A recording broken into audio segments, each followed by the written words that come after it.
Hello नमस्कार दोस्तों, स्वागत है आपका हमारे YouTube channel Shiv study of नाम है। दोस्तों, आज हम बात करेंगे भारतीय संविधान के part 4 constitution of India part 4 के टीपीएसपी राज्य की नीति से तत्वों के बारे में। कुछ इंपॉर्टेंट फैक्ट्स को देखेंगे जो कि बिहार सिविल जज एवं बिहार एपीओ एवं अदर्स एग्जाम जो कि संबंधित हैं विधि से, एवं अन्य एग्जाम जो कि अदर एग्जाम से संबंधित हैं, उनके संबंध में महत्वपूर्ण तत्वों को देखेंगे। तो देखते हैं इंपॉर्टेंट फैक्ट्स के भाग 4 राज्य की नीति से तत्व।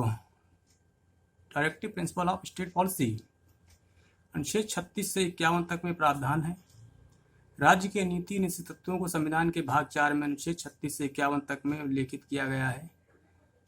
संविधान निर्माताओं ने ये विचार 1937 में निर्मित आयरलैंड के संविधान से लिया है।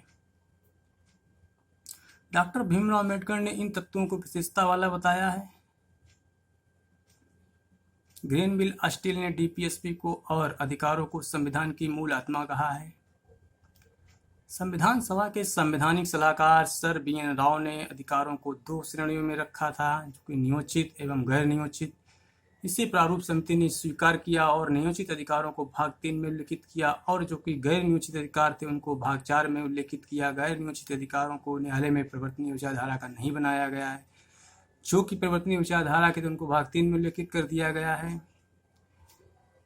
नेक्स्ट फैक्ट है कि गैर नियोजित भाग 4 के अनुच्छेद 37 में स्पष्ट किया गया है कि न्यायालयों में परिवर्तनीय विचारधारा के नहीं होंगे। राज्य इन तथ्यों को प्रयोग लोक कल्याण के लिए या विधि बनाने में कर सकेंगे। नेक्स्ट है आपका कि न्यायोचित अधिकार, जो कि भाग 3 में अनुच्छेद 12 से 35 तक में जो सरकार जनता को प्रदत्त करने में सक्षम थी, उनको मौलिक अधिकार में रखा गया, जो कि न्यायालयों में परिवर्तनीय विचारधारा के थे। डीपीएसपी का उद्देश्य लोक कल्याणकारी राज्य की स्थापना करना है एवं आर्थिक सामाजिक लोकतंत्र की स्थापना करना है। इन उद्देश्यों को निम्न विचारधाराओं में वर्गीकृत किया गया है। पहला है गांधीवादी विचारधारा, दूसरा समाजवादी विचारधारा एवं तीसरा उदारवादी विचारधारा। डीपीएसपी अनुच्छेद के माध्यम से प्रावधान को समझेंगे। अनुच्छेद 36 राज्य की परिभाषा, जब तक कि संदर्भ से अन्यथा अपेक्षित ना हो, राज्य का वही अर्थ होगा जो कि भाग 3 में उल्लेखित है।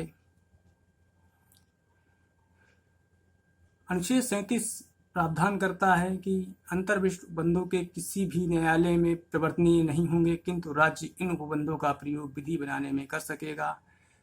अनुच्छेद 37 से स्पष्ट प्रावधान करता है कि राज्य के नीति में से तत्वों को न्यायालय में परिवर्तनीय नहीं बनाया गया है।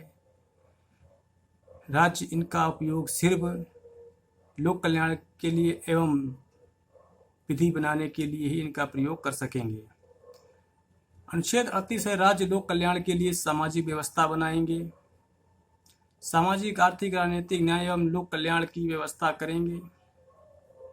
अनुच्छेद 39 राज्य द्वारा अनुसरणीय कुछ नीति निर्धारित तत्वों के बारे में बताया गया है। सभी नागरिकों को जीविका का पर्याप्त साधन उपलब्ध करवाना, समान कार्य के लिए समान वेतन, नियुक्ति योग्यता केडर समान हो। शिशिर कुमार मोहंती बनाम उड़ीसा राज्य के मामले में निर्धारित किया गया है कि समान कार्य के लिए समान वेतन पाने के लिए नियुक्ति एवं योग्यता एवं केडर समान हो, तो समान कार्य के लिए समान वेतन तभी प्राप्त होगा। बालकों के लिए गरिमामय वातावरण, स्वास्थ्य, विकास के अवसर प्रदान करना, अनुच्छेद 39 के अंतर्गत ये प्रावधान किया गया है। अनुच्छेद 39 ये समान न्याय और निःशुल्क विधिक सहायता, क्योंकि समान अवसर के आधार पर न्याय सुलभ हो एवं आर्थिक या अन्य नियोग्यता के कारण कोई भी नागरिक न्याय प्राप्त करने से वंचित ना हो। अनुच्छेद 40 ग्राम पंचायतों का संगठन के बारे में प्रावधान किया गया है कि राज्य ग्राम पंचायतों का गठन करने के लिए कदम उठाएंगे एवं शक्तियों और प्राधिकार प्रदान करेंगे जो कि कार्य करने के योग्य हों। अनुच्छेद 41 कुछ दशाओं में काम, शिक्षा और लोक सहायता पाने का अधिकार प्रदान किया गया है। राज्य अपनी आर्थिक सामर्थ्य और विकास की सीमाओं के भीतर काम पाने, शिक्षा पाने, बेकारी, बुढ़ापा, बीमारी और निःशक्त जनों को तथा अन्य अर्हता अभाव की दशाओं में लोक सहायता पाने के अधिकार को प्राप्त करने का प्रभावी उपबंध करेंगे। अनुच्छेद 42 है, काम की न्याय संगत और मानवोचित दशाओं तथा प्रसूति सहायता का उपबंध किया गया है। राज्य का यह कर्तव्य होगा कि वे कार्य की न्याय संगत दशाओं तथा प्रसूति सहायता का उपबंध करें। अनुच्छेद 43 है कर्मकारों के लिए निर्वाह मजदूरी एवं कुटीर उद्योग को बढ़ाने का प्रयास करेंगे। राज्य कर्मकारों को निर्वाह मजदूरी तथा विशिष्ट ग्रामों में कुटीर उद्योगों को बढ़ाने का प्रयास करेंगे। 43 है उद्योगों के प्रबंध में कर्मकारों को भाग लेने के लिए उपबंध किया है। 43B को सहकारी सोसाइटियों का संवर्धन के बारे में प्रावधान किया गया है। अनुच्छेद 44 नागरिकों के लिए समान सिविल संहिता का प्रावधान करता है कि राज्य का यह कर्तव्य होगा कि वे समस्त राज्य क्षेत्र में नागरिकों के लिए एक समान संहिता प्राप्त करने का प्रयास करे। भारत में 2 तरह के कानून प्रवृत्त होते हैं। एक तो है सामाजिक कानून, जो कि प्रायः आपराधिक मामलों को देखा जाता है, जो सभी लोगों पर एक समान रूप से लागू होता है, और दूसरा नागरिक कानून है, जो कि विभिन्न धर्मों में अलग अलग होते हैं, जैसे कि हिंदू विधि है, मुस्लिम विधि है। एक समान करने का कार्य सरकार को दिया गया था, जो कि अभी तक नहीं कर पाई है। सिर्फ गोवा ही एक ऐसा राज्य है जहां पर एक समान सिविल संहिता एवं एक समान कानून लागू होता है। अनुच्छेद 45 6 वर्ष से कम आयु के बालकों के लिए एवं प्रारंभिक बाल्यावस्था देखरेख एवं शिक्षा का उपबंध किया गया है। 86वें संविधान संशोधन अधिनियम 2000 में अनुच्छेद 21A में 6 वर्ष से 14 वर्ष की आयु के बच्चों के लिए निःशुल्क शिक्षा की व्यवस्था का उपबंध किया गया, जिससे कि मौलिक अधिकार की श्रेणी में रखा गया है। और अनुच्छेद 45 को प्रस्तापित कर दिया गया है। 86वें संविधान संशोधन अधिनियम 2000 में निम्न प्रावधान शिक्षा के संबंध में है।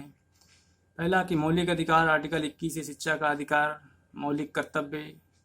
आर्टिकल 51A के माता पिता का कर्तव्य दुरुपहित किया गया। नीति निश्चित तत्व आर्टिकल 45 को प्रस्तापित किया गया है। 86वें संविधान संशोधन अधिनियम में ये 3 तथ्य जोड़े गए थे शिक्षा के संबंध में।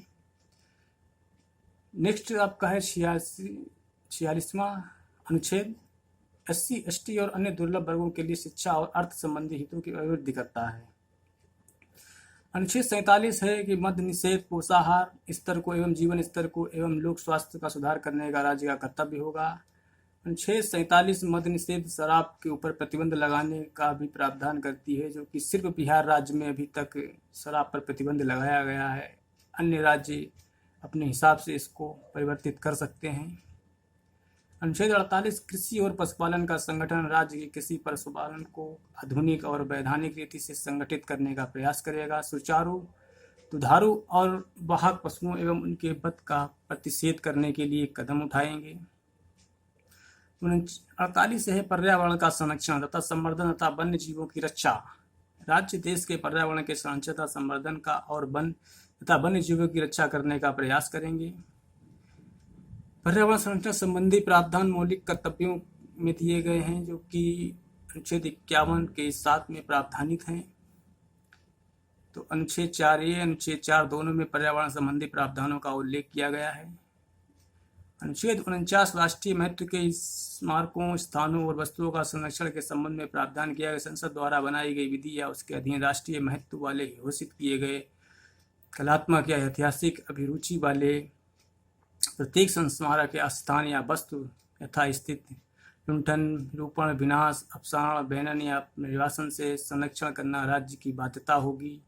अनुच्छेद 50 कार्यपालिका से न्यायपालिका का पृथक्करण। राज्य की लोक सेवाओं में न्यायपालिका को कार्यपालिका से पृथक करने के लिए राज्य कदम उठाएंगे। अनुच्छेद 51 में अंतर्राष्ट्रीय शांति और सुरक्षा की अभिवृद्धि की जाएगी। राज्य अंतर्राष्ट्रीय शांति और सुरक्षा की अभिवृद्धि का प्रावधान करेंगे और राष्ट्रों के बीच न्याय संगत तथा सामान्यपूर्ण एवं संबंध को बनाए रखने का प्रयास किया जाएगा। अंतर्राष्ट्रीय विधि और संधि या बाध्यताओं के प्रति आदर का प्रयास किया जाएगा। अंतर्राष्ट्रीय विवादों के पंच निर्णय द्वारा निपटारे के लिए प्रोत्साहन देने का प्रावधान करेंगे।